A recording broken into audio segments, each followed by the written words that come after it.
Une économie frappée par un embargo a un bascule quand deux chiffres, brusquement, ne coïncident plus, l'effondrement attendu et la croissance inattendue. Ce contraste, né en plein Sahel, surgit au moment où tout semblait annoncer l'asphyxie d'un pays isolé et privé de soutien extérieur. Pourquoi ce retournement improbable concerne-t-il directement chacun d'entre nous? Et comment Ibrahim Traoré a-t-il pu transformer une filière marginale en ressort stratégique? Au loin, une trajectoire nouvelle se dessine, rapide, silencieuse, mais lourde de conséquences. Au moment où le Burkina Faso semblait voué à subir l'embargo sans marge de manœuvre, une promesse a émergé: comprendre comment une ressource discrète pouvait devenir un levier décisif. L'enjeu central, formulé dès le départ, tient en 10 à 12 mots.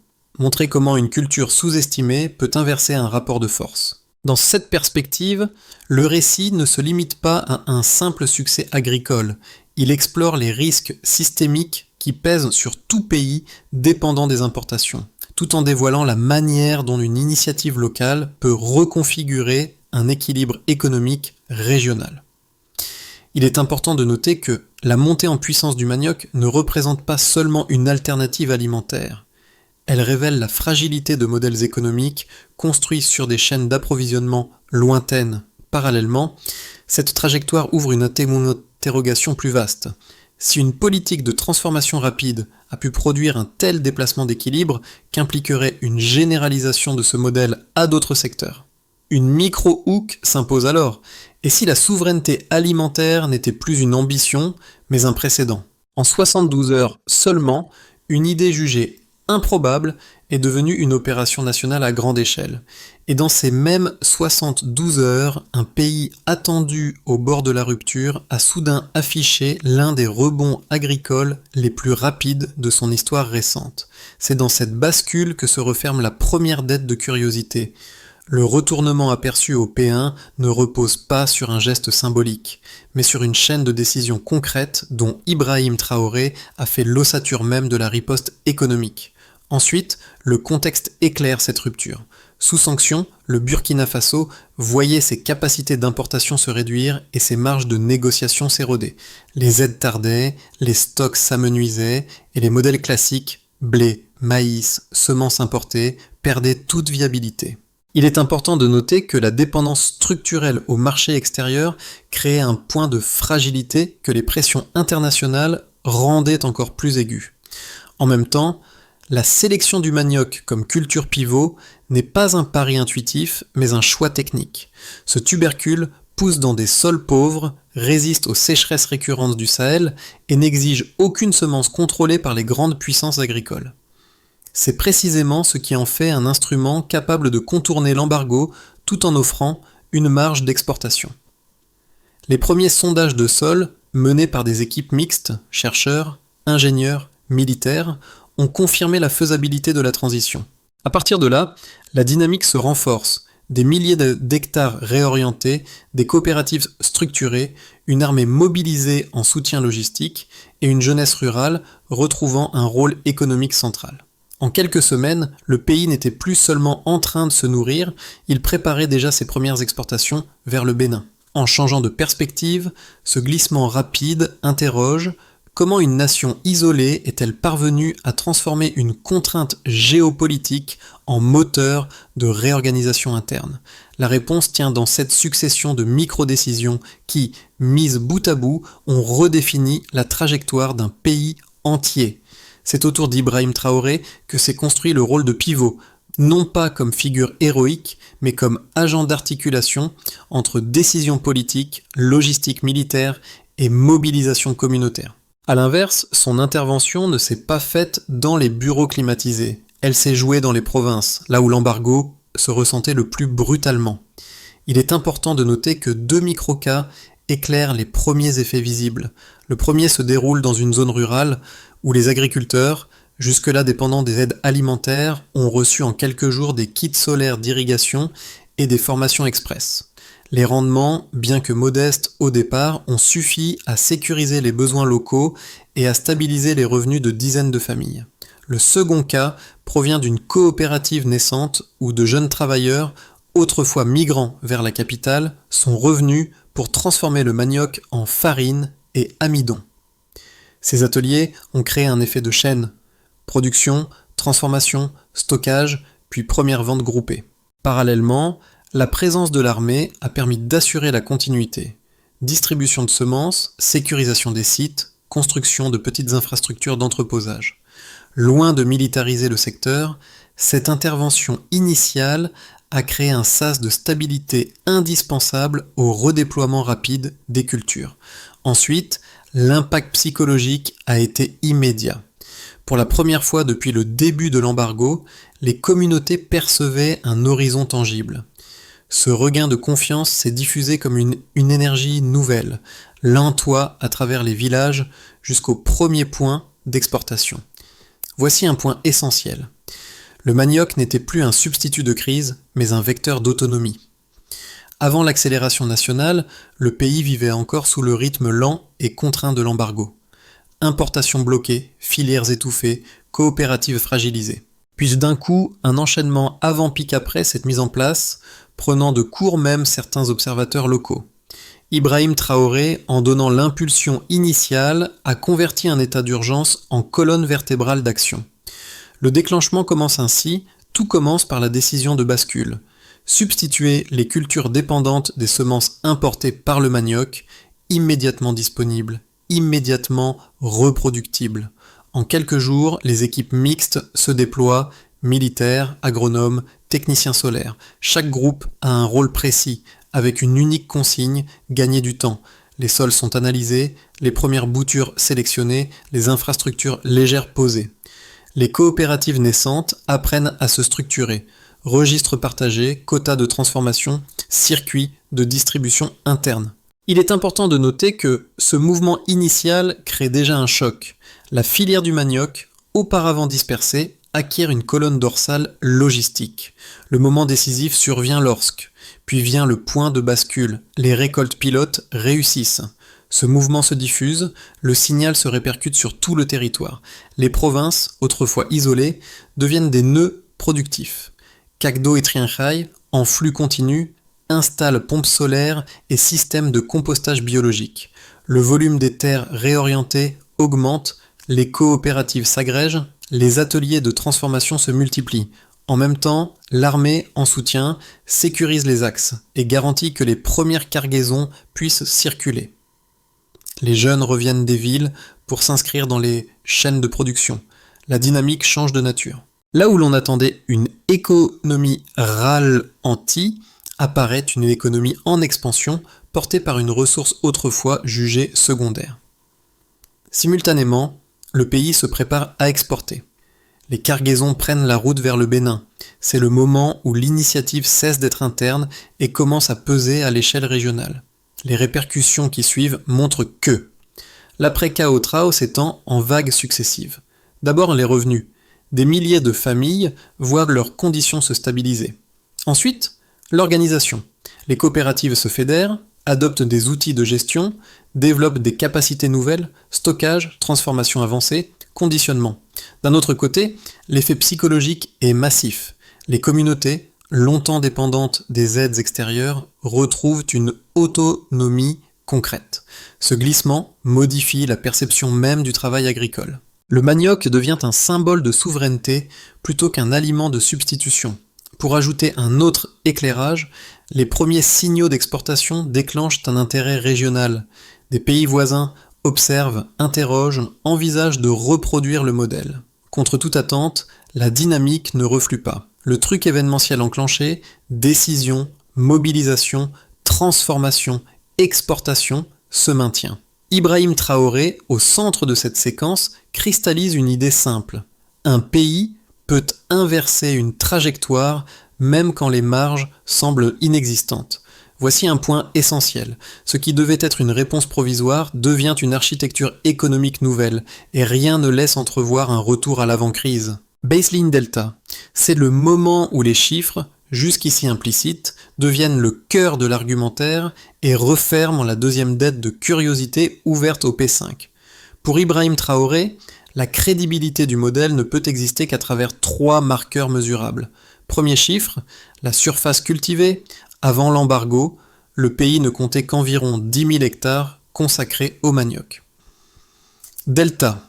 En 2024, cette surface dépasse les 150 000 hectares. Il est important de noter que cette multiplication par 15 n'est pas seulement une donnée brute. Elle signale une réorientation complète de l'usage du sol. Une terre longtemps exploitée à bas rendement se transforme en socle stratégique. Les coopératives, désormais équipées, peuvent stabiliser leur cycle de production et créer un tampon contre les fluctuations climatiques. Cette expansion rapide révèle aussi une vérité structurelle. Le pays disposait d'un potentiel agricole inexploité et le manioc suffisait à activer cet espace dormant. Deuxième chiffre, l'énergie. Baseline, une dépendance quasi totale aux importations d'énergie pour irriguer et transformer. Delta, 120 MW d'énergie renouvelable générée grâce aux installations liées au programme Manioc. Parallèlement, ce volume ne constitue pas seulement un gain énergétique, il devient un instrument d'autonomie. Les pompes solaires réduisent les coûts, stabilisent les rendements et protègent les zones rurales des coupures fréquentes du réseau national. Cette énergie propre, réinjectée dans l'économie locale, crée un effet domino, ateliers de transformation ouverts plus longtemps, chaînes de stockage refroidies sans interruption et réduction des pertes post-récolte. Troisième chiffre, les exportations. Baseline.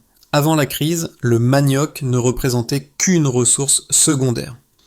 Delta, en un seul trimestre, les exportations de farine triplant pour atteindre près de 300 millions de dollars, tandis que le pays expédie plus de 2 millions de tonnes de manioc transformé en 2024. Pour ajouter un autre éclairage, cette performance n'est pas isolée, elle devient un signal géopolitique. Un pays sous sanctions, longtemps dépendant des céréales importées, représente désormais une alternative régionale capable de fournir farine, amidon et éthanol. Cela modifie les flux commerciaux, crée des tensions, mais aussi un espace de négociation inédit pour le Burkina Faso. D'un autre côté, l'impact social des chiffres est tout aussi décisif. Plus de 80 000 agriculteurs rejoignent les coopératives, dont 40% de femmes. Ce pourcentage traduit une redistribution des rôles économiques et une montée en compétences massives des zones rurales. En même temps, plus de 100 000 emplois émergent dans l'agriculture et la transformation, réduisant la pression migratoire vers les villes et stabilisant les revenus locaux. Simultanément, ces trois chiffres, terrestre 15, 120 MW d'énergie, exportation triplée, forment un triptyque d'autonomie. Ils montrent qu'une filière longtemps marginale devient, en quelques mois, un pilier national. Voici un point essentiel. Le modèle ne repose plus sur une narration politique, mais sur des preuves quantifiables, difficilement contestables. Pour comprendre la solidité du modèle, il faut d'abord accepter les deux arguments opposés qui ont émergé autour de l'initiative. Le premier affirme que la dépendance à une seule culture, même robuste, expose le Burkina Faso à une vulnérabilité structurelle. Le second soutient que l'implication de l'armée dans un secteur civil pourrait entraîner une militarisation problématique de l'agriculture. Datsang Songhai, Luan Diemnay permet d'entrer dans l'analyse sans caricature. Argument 1. La monoculture comme risque. Selon certains économistes occidentaux, concentrer la croissance sur le manioc revient à substituer une dépendance à une autre. Si une sécheresse exceptionnelle ou une maladie spécifique touchait le manioc, la filière pourrait vaciller. A l'inverse, les critiques ajoutent que l'augmentation rapide des exportations pourrait déstabiliser les marchés des pays producteurs voisins. Argument 2. La présence militaire. D'autres observateurs craignent que l'appui logistique massif de l'armée crée une zone grise où les civils perdent le contrôle, notamment dans les coopératives rurales. Le risque invoqué que la filière devienne un instrument politico-militaire plutôt qu'un modèle économique. Pour ajouter un autre éclairage, ces critiques ne sont pas infondées. Elles reposent sur des précédents observés dans d'autres pays où les armées, une fois intégrées aux chaînes agricoles, ont tardé à se retirer. Cependant, la réponse documentée issue du terrain offre une lecture différente. En même temps, les coopératives ne cessent de se renforcer. Plus de 80 000 agriculteurs, dont 40% de femmes, y participent, avec des comités de gestion civile structurés. Les infrastructures construites par l'armée sont transférées progressivement aux groupes locaux. Les flux d'exportation déjà diversifiés, farine, amidon, éthanol, réduisent clairement le risque d'effondrement lié à une monoculture stricte. Ensuite, l'argument quantitatif clôt le débat. L'augmentation x15 des surfaces cultivées, les 120 MW d'énergie renouvelable et les 2 millions de tonnes exportées en 2024 montrent qu'il ne s'agit pas d'un modèle rigide, mais d'un système adaptatif, construit pour évoluer. Et voici un point essentiel. Le plan, loin d'être fragile, repose sur une combinaison robuste d'autonomie énergétique, de gouvernance locale et de diversification progressive. Un pivot silencieux apparaît. Cette bascule à mi-parcours révèle un point souvent négligé. L'initiative ne tient pas seulement à l'expansion agricole, mais à une redistribution du pouvoir économique local. Ibrahim Traoré a introduit une dynamique où les coopératives deviennent non plus de simples relais, mais des centres décisionnels capables d'orienter les flux de production et de transformation. Il est important de noter que ce déplacement du centre de gravité change la nature même du modèle. Les ateliers ruraux, autrefois limités à des tâches basiques, intègrent désormais des procédés plus sophistiqués. Séchage optimisé, broyage contrôlé, conditionnement stabilisé. Ce mouvement se diffuse, cette montée en compétences diffuse une autonomie nouvelle, perceptible autant dans les provinces que dans les zones limitrophes. Parallèlement, une donnée majeure s'impose, la formation accélérée des jeunes producteurs crée une génération capable d'absorber la croissance et de la transformer en levier durable. Les coopératives deviennent des lieux de transfert de savoir-faire plutôt que de simples structures administratives. En changeant de perspective, on constate que ce midpoint révèle une tension constructive. L'initiative ne repose plus uniquement sur la décision d'État, mais sur une communauté devenue experte de sa propre souveraineté. Le déplacement économique amorcé plus tôt trouve ici son prolongement concret. 4 groupes, ménages, NN, entreprises, ADN, État, collectivités, ND et régions, voisinage, KV, subissent des effets distincts mais convergents. Et c'est précisément à ce stade qu'Ibrahim Traoré réapparaît comme point de couture narratif, car ces décisions déterminent la manière dont ces impacts se répartissent. Groupe NN. Les ménages. Il est important de noter que les foyers ruraux ont été les premiers bénéficiaires. La stabilisation des revenus, issus des récoltes régulières, réduit l'incertitude alimentaire. Les familles qui dépendaient auparavant de l'aide extérieure disposent maintenant d'une source de subsistance interne moins vulnérable aux fluctuations du marché. Parallèlement, les produits dérivés du manioc, farine, amidon, éthanol domestique, deviennent plus accessibles. Ensuite, les ménages voient leurs dépenses se rééquilibrer. Moins d'argent consacré aux denrées importées, davantage investi dans l'éducation ou les micro-activités économiques. Groupe DN, les entreprises. Simultanément, les petites unités privées émergent autour du traitement du manioc. Les moulins, ateliers de conditionnement et micro-usines, souvent gérés par de jeunes entrepreneurs, forment une nouvelle couche industrielle. D'un autre côté, l'augmentation des exportations crée un besoin en logistique, transporteurs locaux, stockeurs, techniciens de maintenance. Ce mouvement se diffuse, ces entreprises génèrent des emplois non agricoles, élargissant la chaîne de valeur. Datsangsang, les revenus issus des exportations, triplés dans certains segments, offrent aux petites structures un accès accru au crédit régional. Groupe ND, les institutions publiques. En même temps, l'État observe une transformation structurelle. Les recettes provenant du commerce extérieur, renforcées par plus de 2 millions de tonnes exportées en 2024, alimentent les budgets ruraux. Les collectivités locales peuvent investir dans des infrastructures légères, routes de desserte, silos, pompes solaires. D'un autre côté, l'énergie renouvelable générée, 120 MW, réduit la pression sur le réseau national et améliore la résilience des services publics. Ibrahim Traoré s'appuie sur cette dynamique pour défendre une doctrine simple. Une souveraineté alimentaire fondée sur des capacités internes est un instrument géopolitique, pas seulement économique. Groupe KV, la région et les voisins. À partir de là, l'impact dépasse les frontières. Le Bénin, premier destinataire, ajuste ses circuits d'importation pour intégrer le manioc burkinabé. Des pays comme le Mali et le Ghana évaluent la possibilité de reproduire le modèle, reconnaissant la valeur d'une culture indépendante des semences importées. En changeant de perspective, cette diffusion crée une tension géopolitique. Les grandes puissances exportatrices voient dans cette réorganisation une remise en cause subtile de leur position sur les marchés céréaliers. Parallèlement, l'émergence d'un pôle agro-industriel intérieur en Afrique de l'Ouest modifie les rapports régionaux. Pour ajouter un autre éclairage, ces 4 groupes montrent que l'impact n'est ni linéaire ni homogène, mais systémique. Ce n'est pas une simple réussite agricole, c'est une reconfiguration complète du tissu économique. Voici un point essentiel. Le manioc cesse d'être une réponse d'urgence et devient une base de puissance diffuse, dont les effets, articulés par la stratégie d'Ibrahim Traoré, redessinent l'équilibre de toute une région. En changeant de perspective, l'avancée rapide du modèle oblige désormais à envisager 3 trajectoires distinctes.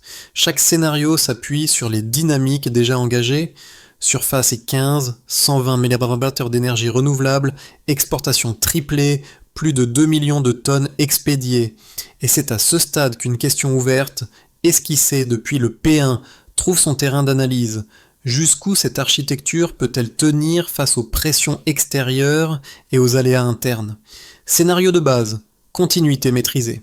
Dans cette projection, le Burkina Faso maintient sa cadence actuelle. Les coopératives poursuivent leur structuration, les ateliers de transformation consolident leurs capacités et les flux d'exportation restent stables. Ensuite, les tensions géopolitiques existent encore, mais sans escalade majeure. Le pays atteint environ 4 millions de tonnes de manioc transformées d'ici 2026, consolidant son rôle de fournisseur régional. En même temps, la diversification commence. Introduction progressive du sorgho et du millet, mais sans bouleverser l'équilibre central. Scénario optimiste, diffusion régionale. A l'inverse, si la dynamique s'amplifie, l'initiative franchit un seuil. Adoption du modèle par plusieurs pays du Sahel, accords commerciaux stabilisés, investissements ciblés dans les infrastructures énergétiques et logistiques. Les coopératives burkinabées deviennent des pôles d'expertise appelés à former des groupes régionaux. D'un autre côté, les exportations dépassent les 5 millions de tonnes, renforçant les réserves en devises. Ibrahim Traoré, moteur symbolique du basculement initial, utilise cette marge nouvelle pour négocier des partenariats technologiques avec l'Inde ou le Brésil. À partir de là, le Burkina Faso devient un nœud agricole incontournable. Scénario pessimiste, pression externe plus aléas climatiques. Pour ajouter un autre éclairage, si une sécheresse sévère ou une offensive réglementaire internationale frappe, la filière se fragilise. Une restriction européenne sur les importations pourrait ralentir la croissance. Un choc climatique pourrait affecter les récoltes. Les coopératives manqueraient alors de liquidités et l'armée devrait à nouveau stabiliser l'amont logistique. Date d'Oï, le pays resterait résilient, mais la croissance s'aplanirait, les exportations reculeraient et la dépendance à une culture unique redeviendrait un risque tangible, une recommandation de pensée. Dans tous les cas, une règle analytique s'impose. Si le modèle repose sur une base robuste, énergie, gouvernance locale, formation, alors la diversification devient la seule assurance longue durée. Il est important de noter que les transformations vécues au Burkina Faso trouvent un écho direct dans 3 nœuds d'impact qui parlent à tout spectateur. La sécurité quotidienne, la valeur économique du travail et la capacité d'un pays ou d'une communauté à créer ses propres solutions. Ibrahim Traoré, par son approche axée sur l'action immédiate, devient ici un repère concret pour comprendre ce que signifie reprendre le contrôle face à la contrainte. Nœud A, la sécurité quotidienne. Dans un monde soumis aux ruptures logistiques, aux hausses de prix et aux tensions internationales, voir un pays renforcer sa sécurité alimentaire grâce à une culture locale renvoie à une préoccupation universelle, assurer le lendemain. Parallèlement, la stabilisation des revenus ruraux montre qu'une économie peut se solidifier depuis sa périphérie, et non uniquement depuis ses centres urbains. Nœud B, la valeur du travail. Ensuite, l'évolution des coopératives éclaire une réalité rarement mise en avant. Le travail agricole, lorsqu'il est structuré et soutenu, devient un vecteur de dignité économique. Des milliers de jeunes burkinabés, auparavant contraints à l'exode urbain, retrouvent une place active dans l'économie locale. Ce mouvement se diffuse, ce mouvement interroge nos propres modèles. Que pourrait produire une revalorisation similaire dans d'autres régions du monde? Notez la capacité d'agir. En changeant de perspective, le message atteint un registre plus personnel. La trajectoire du manioc montre qu'une dynamique collective peut émerger même sous pression maximale. Ce constat ouvre une question proche du spectateur. À quelle marge d'action renonçons-nous par habitude plutôt que par nécessité? Voici un point essentiel. Ce n'est plus seulement l'histoire d'un pays, mais une démonstration que la résilience est une compétence sociale partageable, rendue visible à travers une expérience que la stratégie d'Ibrahim Traoré a catalysée. À partir de là, la question cruciale se pose. Comment transformer un succès accéléré en architecture durable? Pour qu'un modèle comme celui façonné sous l'impulsion d'Ibrahim Traoré puisse survivre aux aléas climatiques, logistiques ou géopolitiques, une feuille de route claire en 4 étapes cohérentes devient indispensable. Étape 1. Consolider l'infrastructure agricole. Il est important de noter que l'irrigation solaire et les technologies de compostage doivent passer du stade expérimental au stade systémique. La priorité: stabiliser l'accès à l'eau, renforcer les capacités de stockage et harmoniser les chaînes de transformation pour éviter les pertes post-récolte. Étape 2. Diversifier sans diluer.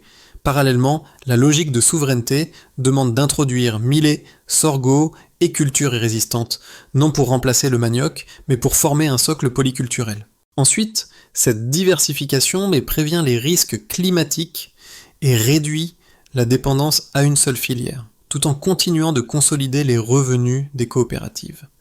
Étape 3. Renforcer les compétences locales. Simultanément, un investissement massif dans la formation est nécessaire. Gestion coopérative, maintenance énergétique, transformation agroalimentaire, technique agronomique. Ce transfert de compétences ancre l'autonomie dans la durée et réduit le besoin d'intervention extérieure. Étape 4. Structurer les partenariats stratégiques. D'un autre côté, les alliances régionales, Mali, Bénin, Ghana, doivent s'accompagner de partenariats technologiques avec l'Inde ou le Brésil. L'objectif: sécuriser les flux, moderniser les outils et préserver la capacité décisionnelle du pays. Ibrahim Traoré mise sur ce principe. Coopérer, oui. Se soumettre, jamais. Voici un point essentiel. Un modèle solide naît quand les infrastructures, les compétences, la diversité agricole et les alliances avancent dans un même mouvement, créant une résilience qui dépasse les cycles politiques. Dans un retour discret au motif du P4, l'image des premières coopératives, ces ateliers encore poussiéreux où les jeunes broyaient les premières racines, devient un fil conducteur vers la dimension émotionnelle du récit. C'est là que se loge la portée humaine du basculement initié par Ibrahim Traoré. Une transformation née dans des gestes simples, répétés, silencieux, mais porteurs d'un changement profond. Il est important de noter que le souvenir de ces 2 micro-cas initiaux éclaire la trajectoire entière. Là où l'on voyait des familles hésitantes, on observe maintenant des communautés structurées. Là où une poignée de jeunes manipulaient leur première machine, on trouve aujourd'hui des dizaines d'ateliers devenus autonomes. Ce mouvement se diffuse, cette progression raconte plus qu'une réussite économique. Elle raconte un apprentissage collectif de la dignité. En changeant de perspective, une ligne s'impose. Ce sont les mêmes mains qui, hier, survivaient et qui, aujourd'hui, décident. Ibrahim Traoré, en catalysant cette dynamique, n'a pas imposé une voie unique. Il a ouvert un espace où chacun peut peser dans la balance. Et la phrase digne, brève, resserrée, ferme la séquence. Le pouvoir commence quand la peur recule. Au terme de ce parcours, l'histoire du Burkina Faso ne se présente plus comme un cas isolé, mais comme un miroir tendu à toutes les sociétés confrontées aux ruptures et aux dépendances. Il est important de noter que ce modèle né d'une contrainte extrême montre qu'une trajectoire nouvelle peut émerger loin des centres de pouvoir portés par des communautés qui refusent l'immobilisme. Parallèlement, L'élan initié sous l'impulsion d'Ibrahim Traoré rappelle qu'une souveraineté n'est jamais un slogan. C'est une pratique quotidienne, faite d'efforts partagés et de décisions locales qui s'additionnent. Ensuite, le spectateur qui observe cette transformation n'est pas un simple témoin. Chaque expérience de résilience éclaire une question. Que pouvons-nous, chacun à notre échelle, reconstruire ou réinventer lorsque les certitudes se fissurent ?